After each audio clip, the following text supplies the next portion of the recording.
Hello everyone, I'm at Ski Liberty at a convention for the AOB priest this week, and you wouldn't think it's November. It's beautiful out here, don't you think, with a lake and the hills back there. That's where the skiers are up there, or would be. Maybe they will be in a month or so.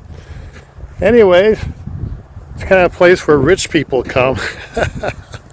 And our readings for this week is all about poor people, right? So there's a little incongruency there, but we have the story, the really rich story of the woman, the widow at Zarephath, okay? And then you got the widow, or the woman who gave her last 2 cents to Jesus, right? So we have poor widows, very vulnerable people back in the day, and God just loves poor people. Why is that? Well, He made so many of them. Yeah, and the poor people, they have a special bond with God, a special avenue toward them, because when things get really tough, which is this really for the most of the time, they become really vulnerable and desperate. They want to call out to God from the heart, right? So it's a good thing that God didn't make everyone rich. If He did, no one will be in heaven, right? I mean, Jesus did say, of course, that the rich are in heaven, but it takes a miracle, right? That's why God made so many poor people. And we have the fact that poverty bonds us to God. It gives the people who are poor a certain joy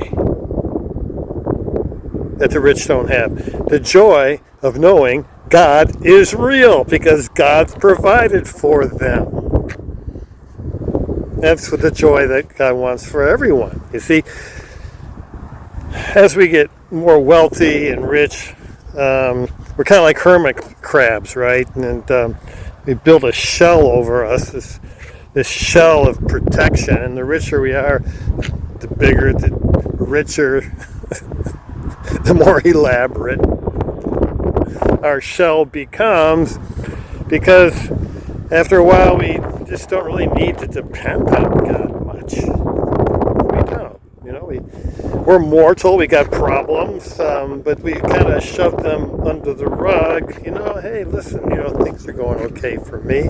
I've got my comforts and what have you see. And to get out of our shell and to be vulnerable before God,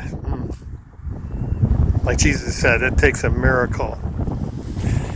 So, we sort of have a dilemma where we are, I think, at our church, because, we really don't have poverty there, So we got to be aware of our shell, right?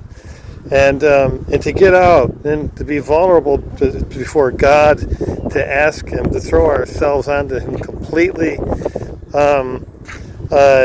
is a hard thing, And we look at this woman that Jesus is so impressed with, right? Who gives everything to God. And I think the sad thing is this. The greater our proportion of wealth, the lesser portion or percentage we give. The poorer we are, the higher percentage of what we have we give. Do you know why? Because in the back of our mind and in the depths of our soul, we know God's going to provide. We know God's going to provide. just like he did with the widow of Zarephath. And with it comes a joy that knows that God is real.